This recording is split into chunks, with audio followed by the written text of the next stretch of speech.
In Old School MapleStory, there were just 10 classes available on launch. They all have their own stories, and some are more interesting than others, but there's one class who defined an era. One class whose story elicits stronger emotions than you'll find elsewhere in this early 2000s Korean mushroom game. OSMS had a lot of poorly designed systems, short-sighted design choices that led to a massive number of glitches, unintended interactions, and hyper-optimizations that were only available because of the oversights that resulted from these poorly designed systems. Nexon would eventually remove a lot of these poor design choices, but during a specific era, bishops reigned supreme. They were the only support class in pre-Big Bang MapleStory, but they were given other tools that, when coupled with a few poorly designed mechanics within the game, created an experience that was so unenjoyable, yet so optimal. But before we can get there, we have a lot of ground to cover. So, what was Bishop like in Old School MapleStory?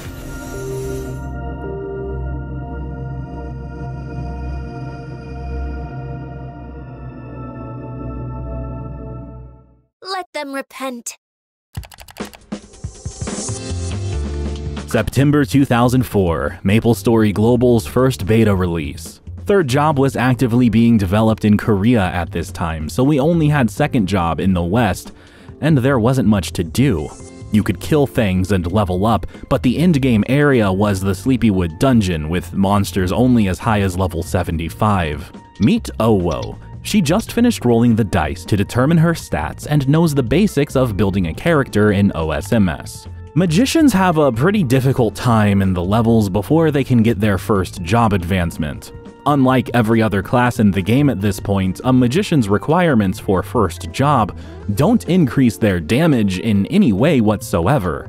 It's actually quite efficient for the magician to train on snails until they reach level 8, rather than even attempting to take down higher level monsters who had more HP.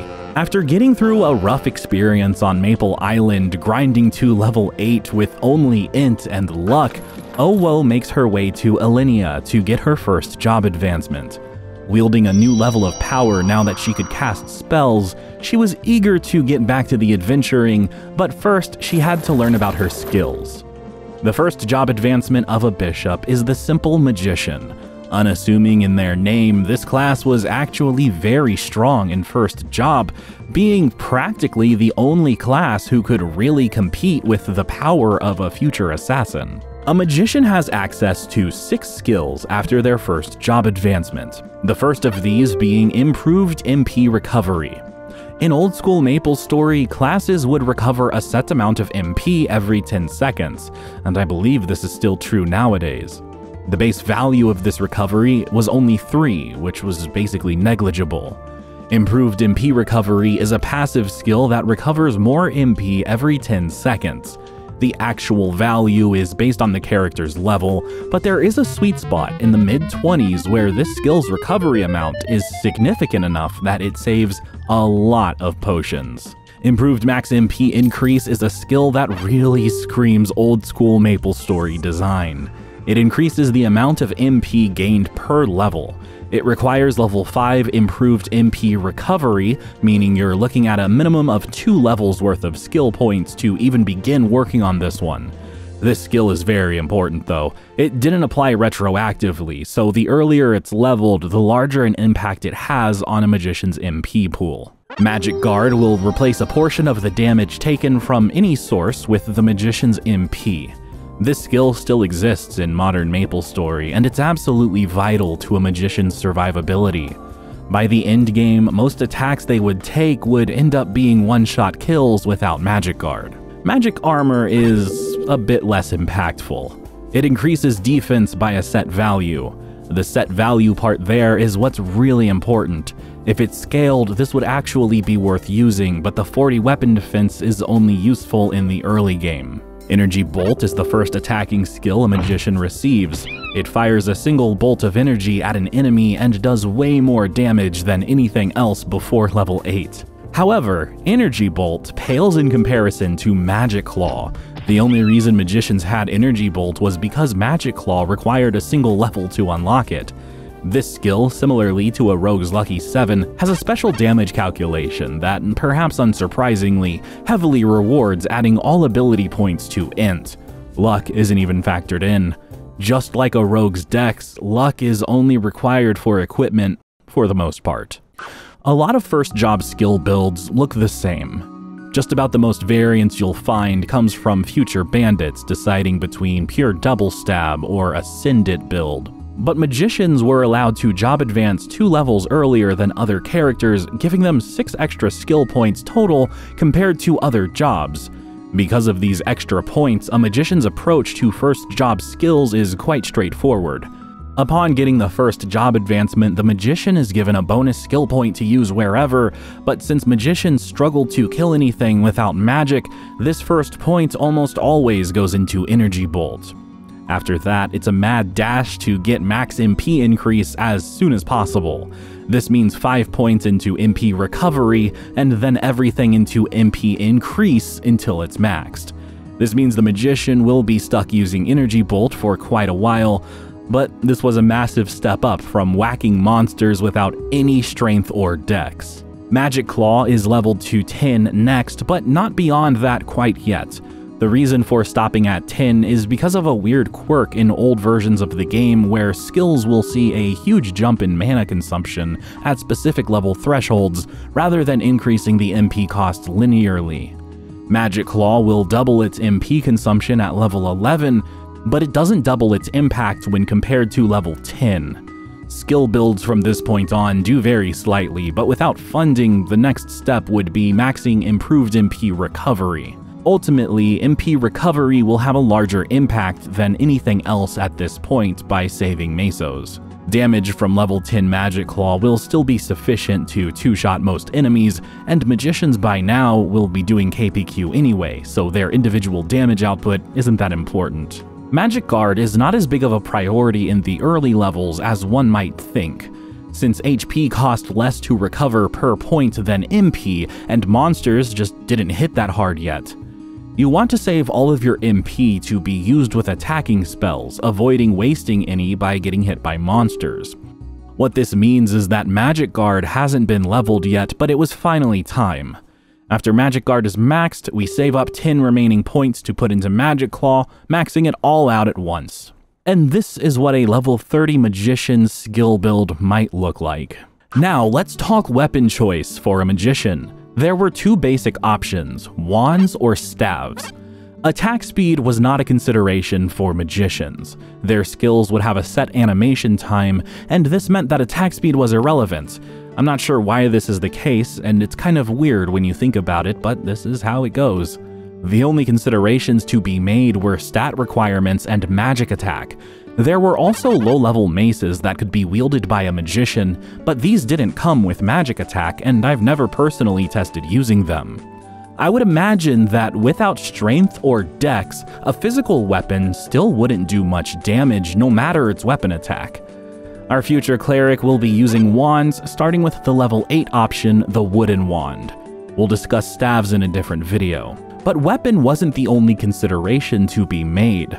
Magicians are one of the few classes who can also wield shields. This will become very important later on, but for now there are only 2 choices, the Stolen Fence and the Pan Lid. Scrolls for shields didn't exist just yet, so these served as nothing more than slot fillers and a tiny increase in defense. Training in first job is pretty universal. Kill whatever monsters give you a profit after potion costs. Hinnis' Hunting Ground, Slime Tree, Pig Beach, these were all staples of a first job character's grind to level 30. It's pretty rough at the beginning for any magician, since any attack they can use that would actually deal damage would be a spell. Spells cost MP, and MP potions cost Mesos. Most other classes have the luxury of avoiding their MP-consuming skills while still possessing the capabilities to kill enemies without those skills, but magicians were given no such break. It's rough for a magician who has no funding, but between their solid damage with Magic Claw, the range they're able to attack from, and their MP recovery skill, they were able to slowly make their way out of this painful early game period, and they scaled well too. By the end of first job, They were often stronger and richer than just about any other character, and this trend would continue on through second job. After way too many KPQ runs, Owo finds herself at level 30, ready for her second job advancement. She returns to Grindel the Really Old, who informs her that she must find the magician job instructor somewhere around Alinea. After completing the task of acquiring 30 dark marbles from special monsters, she returns to Grindel the Really Old and she can now choose her path: Ice and Lightning Wizard, Fire and Poison Wizard, or Cleric. All three of these routes will use the same first job skill build, so there's no way to mess up a character. MP Eater is the first skill that all second job magicians receive. This passive skill will steal MP from monsters at a set success rate, and this is another MP saving measure for all magicians. One of the greatest mobility skills to ever exist, so good that it has barely been changed over the past 20 years, is Teleport. This skill will, as the name suggests, teleport the player from one spot to another instantaneously, and in the early days before down jump was added, this was the only way to reach certain areas in the game. When compared with Flash Jump, the other best mobility skill in the game, it does fall short, but it's still incredible in its own right. Now we reach the skill that defines clerics, what makes them arguably superior to their wizard counterparts. Heal is a multi-purpose skill. It can be used to heal the cleric and nearby party members, which is already an invaluable tool to have, especially with it requiring so little MP relative to the amount of HP that it can recover. The other application for heal is as a damaging AoE mobbing skill that only deals damage to undead monsters. Luckily, as we'll see throughout second job and even beyond that, there were more than enough options for undead monsters to train on. Heal even had the added benefit of being castable while in the air, which is a trait that most cleric skills simply didn't have. It doesn't sound impactful, but it made a massive difference in mobility overall. Another skill that I believe sets clerics apart from everyone else is Invincible. This skill is a buff that reduces the amount of physical damage taken by the cleric. Magic damage is unaffected. And we have Bless, one of the best skills in the game. Bless is a party buff that increases weapon defense, magic defense, accuracy, and avoidability. Only the accuracy and avoidability are really that impactful, and the accuracy bonus specifically had such a nice synergy with warriors who were desperate for any source of accuracy that they could get their hands on. This is purely a supportive skill. It has practically no impact on the cleric who uses it, aside from the small increase in avoidability. Finally, there's Holy Arrow. Holy Arrow is a holy element damage skill that conjures a magical bow and fires an arrow. It only hits for a single line, and it's not that strong even against monsters who are weak to the holy element. Even at max level, it doesn't outdamage Magic Claw on regular enemies, but it was mildly useful for taking out monsters who were dark element, meaning they were weak to holy but immune to heal. Holy Arrow would get the 50% bonus damage on these monsters, which allowed clerics to actually contribute decent damage to certain enemies, though this would fall off beyond the mid-60s or so. Magicians have mastery built into their skills. In fact, the amount of mastery each attack has is often listed in the skill description. This means they don't receive a universal mastery skill in second job like every other class does. This frees up their skill build to be a bit more aggressive with their attacking abilities. The first skill you want on a cleric is without a doubt Heal.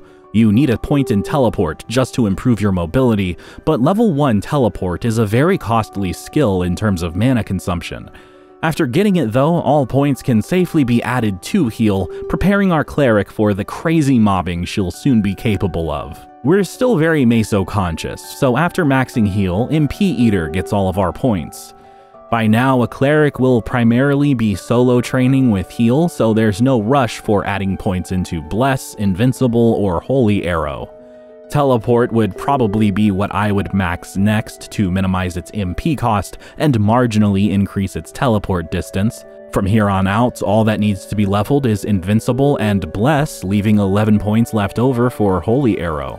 Owo's future weapon progression will be entirely wands, and there are no special considerations to be made yet.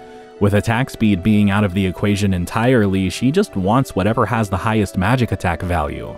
Early in second job, before heal is at a usable level, our cleric has to struggle through wild boars and acquire a level or two at fire boars.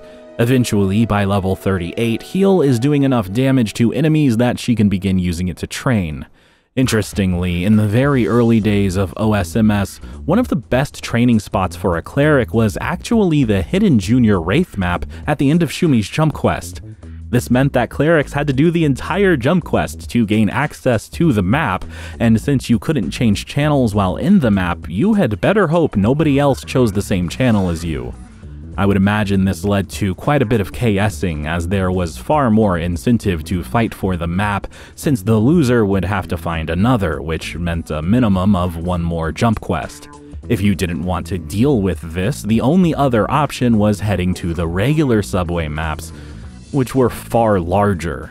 The problem with these maps is that they're shared by both junior neckies and bubblings alongside the wraiths. This really isn't a huge deal. These monsters aren't exactly difficult to kill, but if nothing else, it requires more attention, since the cleric can't just spam heal and kill everything. By the early 40s, there was a new option that opened up for clerics: zombie lupins in Alinia's Monkey Forest tree dungeons. There were two maps to choose from, and they were both good options, with both of them having a similar layout. These maps also had curse eye enemies, and since spawns were shared with all enemies in the map, they couldn't be ignored. This meant the cleric would be using Magic Claw quite a bit here, just like in the Kerning subway, but zombie lupins were very good EXP and an absolutely iconic training monster for an old school cleric.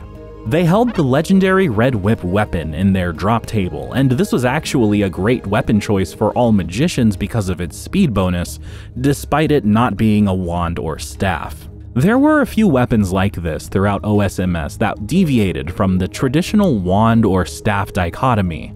I won't be covering them in this video because there's so much other stuff to discuss, but it's interesting. Zombie lupins could also drop the Arc Staff, which was an incredibly valuable staff within its era. Between the zombie lupins and the curse eyes, male and female characters had access to their level 38 overall drop by grinding here. Plenty of reasons to train at zombie lupins. When your primary attacking skill has the side effect of healing you to full HP after every use, you end up not using a lot of HP potions.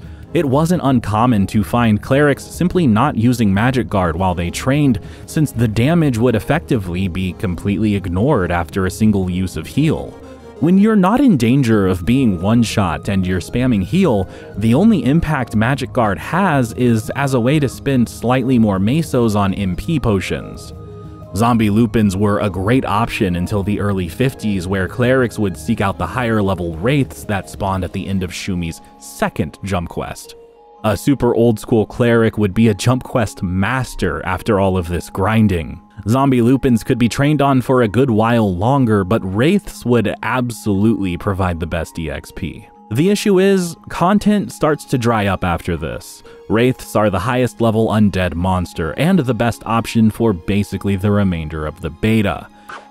The highest level monsters in the beta era of MapleStory were the Taro Maces and Toro Spears, who were level 70 and 75 respectively. With clerics not providing any kind of damage increase that relied on their gear being purely support after a certain point, this marks the end of the story of a cleric in the beta era of MapleStory.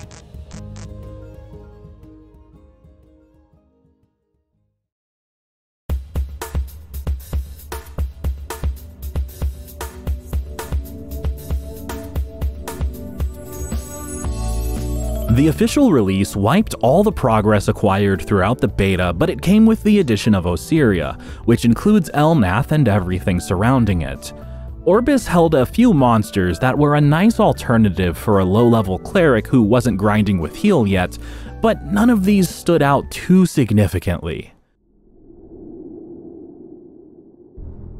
The real draw to Osiria for a cleric, as was the case for most classes, were the zombies located in the Elnath dungeon.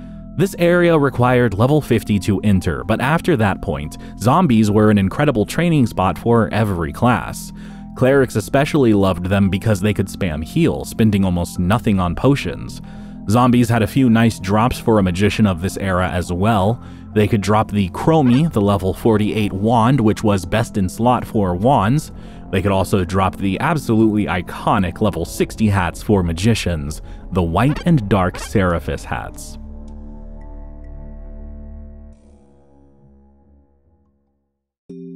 The second job era wasn't too impactful though. 7 months after release, third job would find its way to GMS, and clerics would gain access to one of the most impactful skills ever made, and the first piece of the puzzle that would allow them to absolutely break the game in the future. Version 14 was the release of third job in GMS. After a cleric reached level 70, they could talk to their chief job instructor Robira in El Nath and head back to Victoria Island to fight Grindel the Really Old's clone in the portal located in Forest of Evil 2. Once they get their hands on a dark crystal, they were allowed to attempt the test of wisdom, and upon passing, be allowed to job advance to a priest. 7 new skills would be acquired, and they're all very unique. The first of these being Element Resistance. This is a passive skill that will reduce the damage the priest receives from elemental attacks, further increasing their survivability. Dispel is a spell that can be used to remove negative status effects on the party. It won't affect every type of status, but it does cleanse the majority of them. It can even be used if the priest has their skills locked, effectively making status effects on a priest completely irrelevant. Skills in MapleStory generally don't have diminishing returns, and this one is no exception. It can be spammed with impunity, keeping the party free from any negative statuses. Another very supportive type of skill, Mystic Door, will create a portal on any map that will return the player to the nearest town when entered. The door will also appear in that town, so this is a two-way portal that will quickly return players to their grinding spot if necessary. This skill is very nice, and it turned priests into the mules who have to traverse all the way to the grinding spot to place the door, allowing the rest of the party to teleport there instantly. With priests' second job teleport skill, their mobility was good enough that it was justified.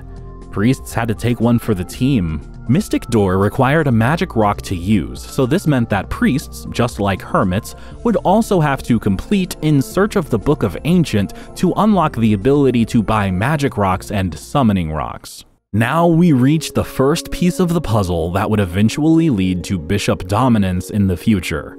Holy Symbol is a party buff that increases the amount of EXP acquired from monster kills, even when solo. With this skill, a player would actually have higher EXP rates by being in a party of 2 than they could ever hope to achieve solo. It didn't even matter if the other player killed monsters or not, the EXP per mob would be 50% higher with 2 players. Even in a full party of 6, which would only be done on maps that demanded it, like Deep El Nath's Serab's maps, Holy Symbol would make up so much of the EXP lost from splitting the monster kills 6 ways that it would be a net positive for everyone when you take into account the increased kill speed. Similarly to Hermit's shadow partner, Holy Symbol had a very long cast time that could be significantly reduced by casting it on a rope or ladder. This skill single-handedly turned the nice-to-have cleric into the in-constant demand priest. From now on, a priest would be mandatory for any grinding party. Shining Ray was a priest's only attacking skill that they would receive in third job. It was an upgrade to heal in terms of damage, but it didn't heal the user, so it wasn't all around an improvement. It still dealt holy damage, and it was a solid attacking skill for a class who focuses so heavily on support, but it was mostly useful as supplementary damage to help the attackers in the party kill faster. The priest would have to be very strong to effectively solo grind with Shining Ray. Depending on the map and the party composition though, this skill sometimes wouldn't even see use while grinding. Doom is a somewhat unique debuff skill that will turn a monster into a harmless blue snail. This blue snail will possess the same attack value as any other regular blue snail, and it won't be able to use any magic attacks, but all other aspects of the original monster will remain intact. This meant you could use Doom on a lycanthrope and it would become harmless, easy to kill for any class, including the priest as long as they had the damage. Finally, there's Summon Dragon. This skill summons a little dragon fella to follow you around, attacking enemies within range, and it was an alright skill. It didn't have super high damage, but it was a cool skill nonetheless. Building a priest's skills mostly comes down to maxing Holy Symbol as quickly as possible, maxing Shining Ray after that, and then getting whatever else you need as you need it. By the end of a priest's career, their skills might look something like this, maxing the supportive skills and keeping the fun skills to a minimum.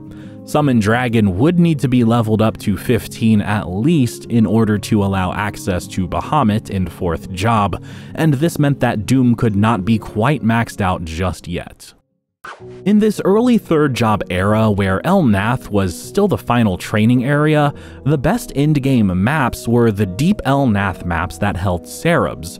Get a full party of 5 attackers taking one section of the map apiece, and have the priest deliver Holy Symbol across the map, and everyone would be gaining crazy fast EXP. As a Dragon Knight main, I have a special place in my heart for priests. It's hard to overstate how important they were, especially for us. For every tiger out there, there were a dozen nameless priests behind them, taking no credit and none of the spotlight. Behind every spear crusher, there was a priest spamming heal. My love for this class is unmatched, and I truly believe Dragon Knights could not have done as well without priests. With Holy Symbol, there was nowhere a priest could be that would result in them not having a significant positive impact, so they kind of just hung around, joining the attacking classes wherever they were and leeching the EXP acquired. As far as solo training went, priests weren't great at it. This was mostly due to a jump in monsters' HP to EXP ratio after level 70 or so, and priests didn't receive a large damage increase with 3rd job like most other classes did. Solo training could be done, but it was more efficient to party up with someone else after getting max Holy Symbol, and that's where you'd find most priests. Version 19 was the release of the Ludus Lake continent, bringing a whole host of additions for a priest. While their role didn't change, the addition of the low-level Chronos monsters provided a ton of new training maps for early to mid-level clerics, and these monsters also dropped the new best-in-slot shields for a magician, the level 22 Mystic Shield and the level 33 Esther Shield. They looked cool and provided a tiny amount of int, but they weren't too special outside of that. Ludibrium also brought a new PQ wherein a magician with teleport was mandatory. Clerics had teleport, but they also had heal, which was very helpful for the boss at the end of the PQ, Alishar. This overall made them so desirable for LPQ that they would easily find a party without much effort, being in even higher demand than an assassin. A cleric in your party basically guaranteed a clear since nobody would die during the boss fight. Gatekeepers are something we often discuss during this era of the game, and they held the best-in-slot wand on their drop table, the Magic Hodar. Gatekeepers were relatively easy to farm as long as the player had the damage, and especially when you add a priest using Doom into the mix. The Magic Hodar could also drop from Papulatus, who would be released a bit later. This era of the Ludibrium release is the most iconic era of the game for me personally. Dragon Knights and priests partnering up to fight the deep looting mobs. Between a priest's ability to spam heal and Dragon Knights having a very large HP pool, the largest in the game, the worry of potion costs was heavily reduced with the presence of a priest. Bless providing an extra 20 accuracy would help the Dragon Knight reach the required threshold to hit the monsters 100% of the time, and Hyper Body from the Dragon Knight would help the priest reach the HP threshold to not get one-shot by the enemies without Magic Guard. The Dragon Knight would do most of the damage, but they couldn't have been the most dominant class in the game at this point without the help of their priest partners. The most popular spot for the Priest and Dragon Knight combo were the Grim Phantom Watch enemies located deep in Ludibrium. These were among the highest level monsters available at the time, and their susceptibility to heal meant that the Priest would be contributing damage while also healing the Dragon Knight and proccing MP Eater to regain a small amount of their mana. The Grim Phantom Watches had an incredible drop pool, and they could drop the Kage staff and were the only monster in the game at this point who could do so, aside from Zakum, which made it a very valuable staff. It's worth mentioning that the attacker in this duo Grims scenario really didn't matter that much, as long as they could kill the Grims quickly, but a Dragon Knight is objectively the best because of Hyper Body. A Chief Bandit partner could work, a Crusader or White Knight would work. Just about any class that could deal damage would be an effective partner for a priest in Deep Looty. Priests could even duo with Fire Poison mages using their Poison Mist skill if they were so inclined. Ice Lightning wasn't a good choice though. Version 23 is our next stop, a huge update for the game, including the release of Zakum and the first anniversary Maple weapons. By now, people had caught on to the fact that luck was holding back their damage, and they had started going luckless on their magicians. A luckless magician is exactly what it sounds like, a magician who doesn't add any ability points into luck. Unlike a dexless assassin, there was no minimum amount of luck required to become a magician, so a perfect luckless magician would have 4 strength, 4 dex, and 4 luck. The overwhelming majority of skills that a priest would use don't rely on luck for their damage calculations, with the exception of heal, which is a pretty significant exception. But it wasn't enough to discourage the luckless build in any way, though it is worth mentioning. Luck's only impact on a magician was to increase their accuracy and avoidability. A luckless magician would take more hits and have slightly lower accuracy, but spell accuracy is calculated differently when compared with physical attacks in OSMS. While luck did have an impact, the difference didn't make the luckless build any less appealing. In Old School MapleStory, int and magic attack were the same thing effectively. If a magician had 200 int, they would always have at least 200 magic attack. It didn't work the other way around. Magic attack didn't increase int, but magic attack is the most important part of a magician's spell damage calculations. Adding points into luck didn't give magic attack, so it just wouldn't increase damage. The effect that int had on a magician's damage was so significant that if a magician just pumped all of their AP into int and kept using a wooden wand, they would always outdamage a magician who added points into luck and upgraded their wand even until level 200. Particularly during this era, and especially on a priest, it wasn't a huge difference. Priests were not attackers, and they weren't able to contribute significant damage. After 4th Job's release, however, it would make a huge difference, and there was no discussion to be had about luckless versus normal luck builds. Luckless won every time in every era of the game. Even in the beta, luckless was better than going normal luck. Luckless magicians even had a larger mana pool to work with since their overall int was so much higher. There was even less reason to add points into luck after the release of the level 35 Maple Staff and the level 43 Maple Llama Staff. With Magic Guard, magicians weren't squishy by any stretch of the imagination, but more HP was always nice to have on them, and these weapons boasted a small HP increase, which was just icing on the cake at this point. Any opportunity they could take to not have to use Magic Guard was welcome, and this small bonus pushed that threshold of safety up just a bit more. A priest's role in Zakum was to provide Holy Symbol for the arm kills and final body kills, as well as spamming heal and keeping people dispelled. After 4th Job, where they receive resurrection, they were also responsible for bringing people back to life if they died. They were absolutely invaluable party members for Zakum runs, and the extra HP from the Maple Staves would help them survive. The addition of the Zakum helmet was very nice for priests. Even if you weren't interested in adding luck with base stats, getting a few points added from gear was welcome, as it would allow the magician to optimize their stats even further by equipping slightly higher level magician equips that came clean with a few points of int and/or magic attack. Finally, towards the end of this era, in version 38's 2nd anniversary event, Maple Shields were added to the game.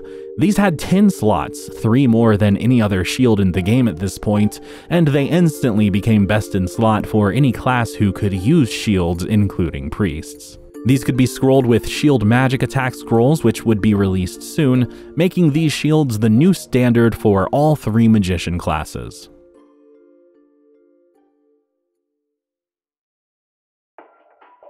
Let's take a look at another piece of the puzzle that would eventually lead to a bishop's complete dominance over the meta: the release of New Leaf City. More specifically, the release of the Mana Bowl potions. These recovered 60% MP for a cost of only 2,800 mesos apiece. Up until now, priests and magicians in general were stuck using either Sunrise Dew or Sunset Dew, which cost 8,100 or 10,200 mesos respectively. These mana bowls were so much cheaper and so much more effective that it wasn't even worth considering using anything else ever again after their release. They crushed all other options when it came to cost per point of MP, and from this point on, the only consideration to be made was how the mana bowls stacked up in terms of cost compared to a few of the other overpowered potions available from NLC. With NLC being non-KMS content, this piece of the puzzle was only available to us. Keep that in mind. The monsters added with NLC and the haunted house that was released shortly after were not very important for priests.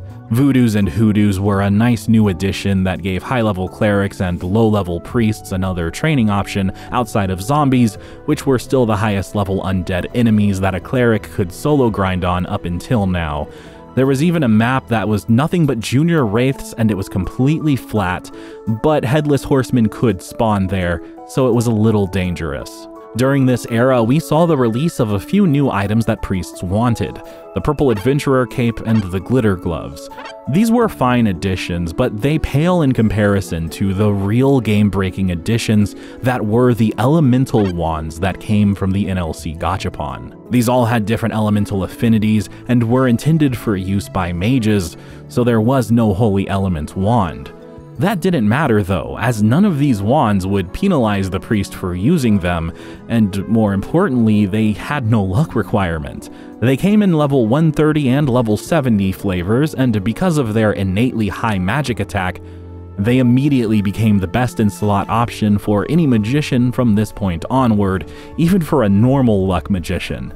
Nothing else could come close to their power.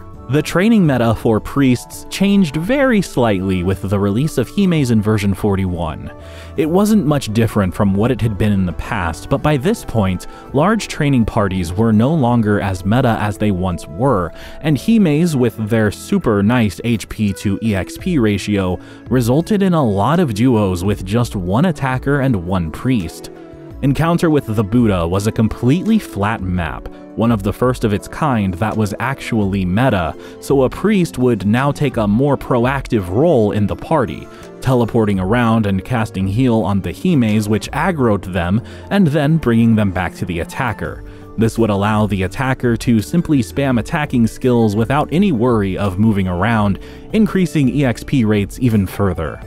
Hime's holy weakness, as well as their susceptibility to heal, was a fantastic combination overall, allowing the priests to spam heal on the attacker when they weren't actively teleporting around grabbing Hime's. That wasn't all that came with version 41 though. We also saw the release of shield magic attack scrolls, which were very good.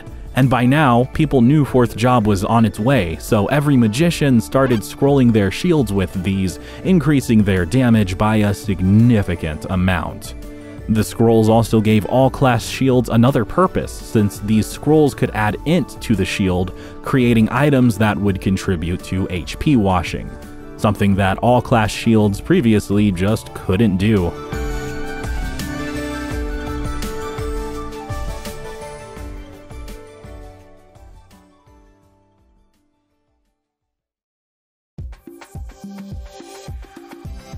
Version 49 has arrived, and it was time for Owo to become a bishop.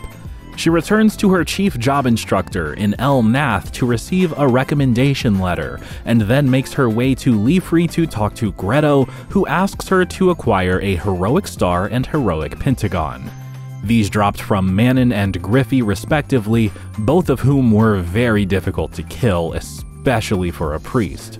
Not to mention, they were being camped frequently, especially Manon, who held an item in its drop table that was required to enter Horntail. There was an alternative, however. Tatamo and Leafree will trade his Heroic Star and Heroic Pentagon for a secret spell scroll. This scroll was exclusively available from Vega on the 44th floor of the EOS Tower in Ludibrium. It was not cheap though, costing 10 million mesos to purchase, but it was either fork over the mesos, which Owo had accumulated a lot of by now, or kill these two area bosses. Ultimately, she gets the Heroic Star and Heroic Pentagon and returns to Greto to receive her job advancement. She is now a bishop, the final job advancement for a cleric in the pre-Big Bang era. Maple Warrior is a common 4th job skill that all classes get. It has an interesting quirk with it that amplifies the effectiveness of the Luckless build even further. Let's say Owo has level 20 Maple Warrior, which is an increase of 10% to all stats. She also has 500 total int, 300 base int, and another 200 from equipment. Maple Warrior will only increase her int by 30 in this case, even though it should increase it by 50. This is because Maple Warrior only affects base stats. Because of this quirk, 4th Job's release saw even further incentive for a bishop to have as little luck as they possibly could to maximize their int and therefore their damage. You might think this didn't matter much, as priests up until now hadn't been contributing very much damage to anything, whether it be mobbing or bossing, but we'll soon find out why this does matter. Hero's Will is another 4th job common skill that would remove the status effects that bishops were unable to using Dispel. It had a long cooldown, so it was important to manage this skill properly, mostly useful for Horntail runs. Big Bang is a mobbing skill that bishops received that functioned very weirdly. After charging for a small amount of time, it could be released to deal massive damage to monsters. This charge time felt like it was a lot longer than it really was, and the damage wasn't that good, so it wasn't commonly used, and it was overshadowed by another mobbing skill that bishops received, so you didn't see Big Bang used much during this era. It's practically unchanged in modern-day MapleStory aside from it not requiring any charge time and having a much larger attack radius. It's actually a good skill now, they just got rid of all of the weaknesses it had. Mana Reflection is similar to something like Power Guard that pages and fighters receive. It's a buff skill that will temporarily decrease magic damage dealt to the bishop, reflecting a portion of the damage back to the attacker. The damage returned wasn't significant, but between this and Invincible, bishops had damage reduction for both physical and magical damage. Infinity is a temporary buff that allows the bishop to not use any MP when casting spells for up to 40 seconds with a 10-minute cooldown. I'm actually not familiar enough with bishop bossing to know when this would have been useful, but I imagine there are plenty of scenarios where it would have been nice to have, though in my research I found that a lot of bishops thought this skill was underpowered. Angel Ray is an upgraded version of Holy Arrow received in 2nd job. It deals far higher damage, and it's actually useful as a single target attack. The first good single target attack that a bishop's received since Magic Claw. Angel Ray was locked behind Zachem, and it was one of the skill books that it could drop, but priests and bishops were always welcome in Zachem parties, so there was no struggle to get this. Bahamut is an upgraded baby dragon summon, and he does fantastic damage. An endgame bishop could sit in a voodoo map with Bahamut summoned and farm Heartstoppers without any interaction other than casting the spell every 3 minutes. Kind of a weird micro-optimization sort of thing, but it's something that could be done. Resurrection is fairly straightforward. It will resurrect any dead party members within its range and has a cooldown time of 30 minutes. This long cooldown time could be reset with Time Leap, and having multiple bishops in a large boss run would allow them to stagger their resurrection uses, allowing for near infinite revives in an expedition. Add a Buccaneer's Time Leap into the mix and you have a ton of revives to use in a boss fight. Holy Shield will temporarily give the party status effect immunity.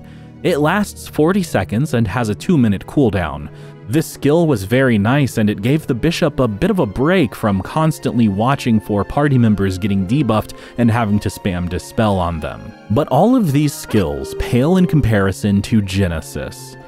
I don't think it's a stretch to say that this is the best skill in the game, and a large contributing factor to that determination comes down to the fact that it was given to Bishop of all classes. Genesis is a massive full-screen attack that deals an insane amount of damage. It wasn't uncommon to see bishops hitting near the damage cap by the end of the pre-Big Bang era. Even before that, they were capable of two-shotting Skelisauruses and Skelegons pretty early on, especially if they went luckless. Genesis is the sole reason that damage mattered at all on a bishop. Genesis was not unlocked by default though. It required a lengthy quest to unlock, and it even required a drop from monsters at the end of the Horntail pre-quest, which wasn't easy to reach. Horntail wasn't released at this point, but the pre-quest required to access it was made available with the release of Leafrey to allow bishops to unlock their skill. So even if you didn't want to kill Manon for the 4th job advance, you would have to get Manon's Cry somehow to unlock Genesis. As bespoke as 4th job skill builds can be, primarily due to accessibility of skill books, a bishop's build is pretty simple. Get Genesis to level 10 as soon as possible. If you have access to the level 30 Mastery book, which required Horntail to be released, then you would want to get it to level 30, but rushing level 20 wasn't the greatest idea. It required so much more MP to cast at this level, but this MP requirement is significantly dropped by level 30 while retaining the damage increase. Outside of maxing this, you want Maple Warrior and then anything that you might want to get for bossing.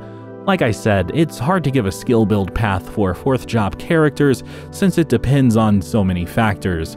It wasn't unheard of to go back to 3rd job's Doom to allow for easy grinding on Crimson Guardians outside of Crimsonwood Keep Castle, whose Crimson Heart drops were required to enter CWKPQ. What we can discuss is a topic that's more of a modern-day development and not a common strategy found in 2008. Let's quickly cover HP washing, more specifically MP washing. MP washing is exactly like HP washing, but without the final step of converting the extra MP to the character's HP pool. HP washing on a magician was only theoretically useful if you were fighting bosses who could dispel all of your buffs, which would remove Magic Guard, making the magician vulnerable to one-shot kills. Magic Guard was often strong enough to keep a bishop alive if they weren't being dispelled, so there was little to no incentive to HP wash on a bishop, especially considering their awful conversion of plus 15 HP for every 30 extra MP over their minimum. For every 10 int a character has, they'll receive 1 extra MP when leveling, regardless of their class. Since bishops and magicians as a whole used int as their primary stat, both leveling up and adding an ability point to MP would result in a huge amount of extra MP, far more than any other class was capable of acquiring. The points would then be returned to int via an AP reset, allowing the priest to retain the extra MP after subtracting 30. This is a bit of a hyper-optimization that wasn't done very often in OSMS. It applied even less to bishops since they didn't have element amplification, a 3rd job mage skill that increases MP consumption and damage. The whole purpose of maximizing max MP was to optimize potion usage since mana bowls had a percent-based recovery value. Genesis was expensive to cast, but it paled in comparison to the cost of a Fire Poison or Ice Lightning's ultimate use. And with Genesis, we finally have all of the pieces to the puzzle that make up Bishop's extreme dominance over the entire game. Skellies were the best grinding spot during this era of MapleStory, and without the final training area of the pre-Big Bang era, Temple of Time, most endgame players were grinding away here. With these monsters being weak to the Holy Element and Genesis being a Holy Element attack, Skellies would take 150% damage from it.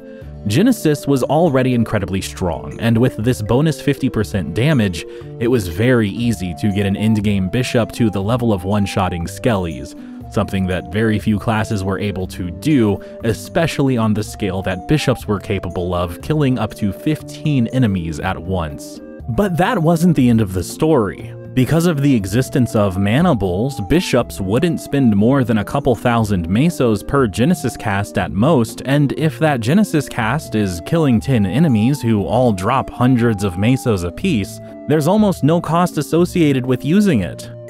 At high-level monsters, it was capable of even generating a profit between the meso drops and the item drops. With well-scrolled earrings, iron face accessories, and a horntail pendant, bishops could get a lot of extra magic attack, which helped a lot with reaching this goal of one-shotting skellies. If Genesis was capable of one-shotting the strongest monsters in the game, then it was capable of one-shotting everything below that level, and it was good at doing so. Remember earlier how I mentioned that Holy Symbol would allow a party to have a net gain in EXP where they normally wouldn't? If a bishop partied with one other player, the bishop would get 150% EXP, and the other player would still get a portion of that EXP as long as they were within 5 levels of the monster that was killed. This was mostly theoretical, as HP washing was not done commonly in OSMS, but let's say a Night Lord was HP washing and had too much base int to be able to kill enemies and level up. Well, let me introduce you to the concept of leeching. Bishop's Genesis could one-shot almost any monster in the game, and as long as the person leeching the EXP was within 5 levels of the monster being killed, they would receive a portion of that EXP. At certain level ranges where monsters jumped up significantly in their HP to EXP ratio, it was actually faster to have a bishop leech you by one-shotting the enemies than it would be to grind on your own, even if you weren't HP washing. But this did open the door to doing so. Players could leech to a high level off of a bishop and then AP reset their int back into their main stat, giving them not only more HP than their peers, but also a faster leveling experience overall. And this meta of leeching was utterly broken. It was so optimal to do this that not leeching was by far the inferior choice, the slower, less efficient option. Bishops would leech characters fairly often, but it wasn't as overwhelmingly dominant as it is in the modern OSMS meta. Again though, this isn't nearly as efficient without the utterly broken NLC potions. Their cost was way too low for the recovery amount that they provided. To this day, I don't understand why magicians were each given an ultimate skill that would make them the best farmers in the game by such a huge margin. The intended design of these ultimates was to be balanced by their insanely high MP cost, but that element was irrelevant with NLC's mana bowls.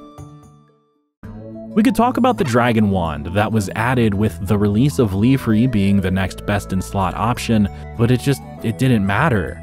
The elemental wands being out by now made any staff and wand added after that point practically useless. We already mentioned the glitter gloves that were added a while back, which came clean with 2 int. They were a great option for any magician, but it was far from the only option. There were a ton of glove choices for a magician, including low-level gloves like the Dark Noel or the extremely rare Flamekeeper Cordon that dropped from Firebrands in Crimsonwood Keep. The Flamekeeper Cordons didn't come with int, only magic attack, and this is one of the instances where we see the difference between the two stats. Int is more desirable overall because of its multifaceted impact on a character, between increasing MP gains every level as well as adding magic attack, but pure magic attack was still nice to have. CWKPQ was added as well during this Leafree era of the game, and it's interesting to note that while every other job wanted a Mark of Narracane, magicians didn't actually benefit from one of these as much as they would from a Horntail pendant.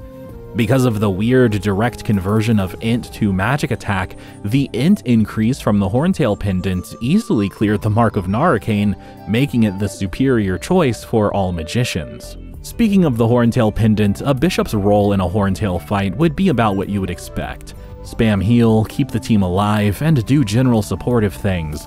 Follow the seduced party member around and spam heal so they don't die. This was actually the role of a bishop in any boss fight, as their damage was not nearly as impactful as everything else that they could provide. It's honestly impressive how Nexon managed to design a support class in this mess of a bossing meta. Version 54 was the 3rd anniversary and the release of a new luckless wand, the Maple Shine Wand. This wand was honestly unnecessary, with the level 70 elemental wands being available, but it was another option that clerics and priests had access to. It even gave HP. The more impactful items included with this event were the return of the best-in-slot Maple Shields and the introduction of the Maple Magician Shields, which were identical to the original Maple Shields but boasted a few points of int, and these were only equipable by a magician. Version 61 was a huge change in the meta for mid-level clerics all the way up until they reached the point of maxing Holy Symbol in 3rd job. This update was the release of the Singapore region and the Ghost Ship maps. Ghost Ship 2 specifically was incredibly busted. There was one particular spot on the stairs where a cleric could stand and spam heal that would allow them to hit every mob on both platforms, while also keeping the cleric safe from magic attacks. There was zero risk involved with this training method. The pack pinkies were great EXP, and this method of training was very overpowered. Clerics were still on their own for grinding, doing PQs and spamming heal on undead monsters wherever they could, and this provided a path from the mid-40s all the way up until they could provide Holy Symbol and duo with an attacker at powerful mobs that they would struggle to kill on their own. Entering the final era of Old School MapleStory, Temple of Time was released, but it didn't hold much for a bishop. None of the monsters who were added could beat skellies with their holy weakness, so bishops stuck around grinding on skellies for the remainder of OSMS. Version 73 saw a nerf to bishops specifically, adding a penalty to holy damage when using an elemental wand. Bishops would either have to deal with the penalty in damage or downgrade to another wand that didn't have this problem, but the damage on elemental wands was so high, I'm not actually sure what the majority of bishops did about this nerf. Version 77 was the addition of the Haunted House chimney maps, where there were 3 tiers of undead enemies, creating even more grinding opportunities for clerics and priests, as well as introducing a new leeching area at the level 70 Twisted Jesters. These guys were even decent EXP for a low-level bishop, with their HP to EXP ratio being so favorable. The release of Scarlion and Targa in this version resulted in a new best-in-slot hat for bishops, which was the Targa hats.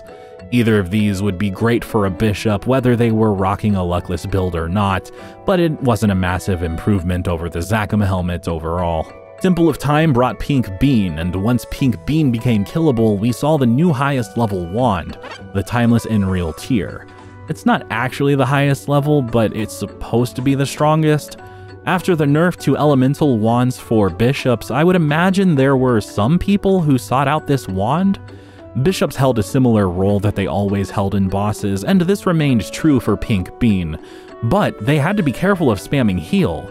A few of the statues and Pink Bean itself could cast the Zombify debuff that would turn Bishop's heal into a mass party-killing skill, effectively turning everyone in the party into an undead monster that the Bishop could easily one-shot.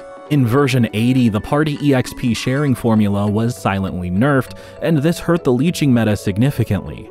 It was still possible, and it wasn't terrible, but it was far from the busted mess it had been since version 49.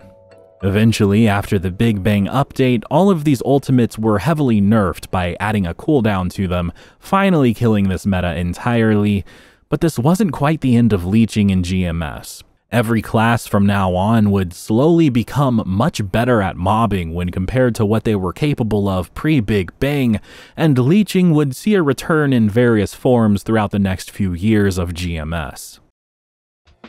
And that's effectively the end of Old School MapleStory. Towards the end of these updates, there wasn't a whole lot going on for explorers other than a few skill changes, none of which impacted bishops in any significant way. Bishop is a very interesting class. It was, and still kind of is, the only pure support class in the game. Other classes had various forms of support with certain skills, but bishops existed purely for support.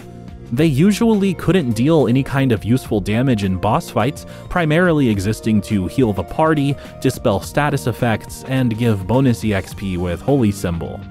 With how powerful they were at farming, it's easy to look at bishops' impact on the game and think negatively about them, but they weren't exactly an exciting class to play. They only thrived in a farming scenario, and they had to give up the spotlight for the sake of the DPS classes, who in turn received all the glory, as is often the case for the support role in video games.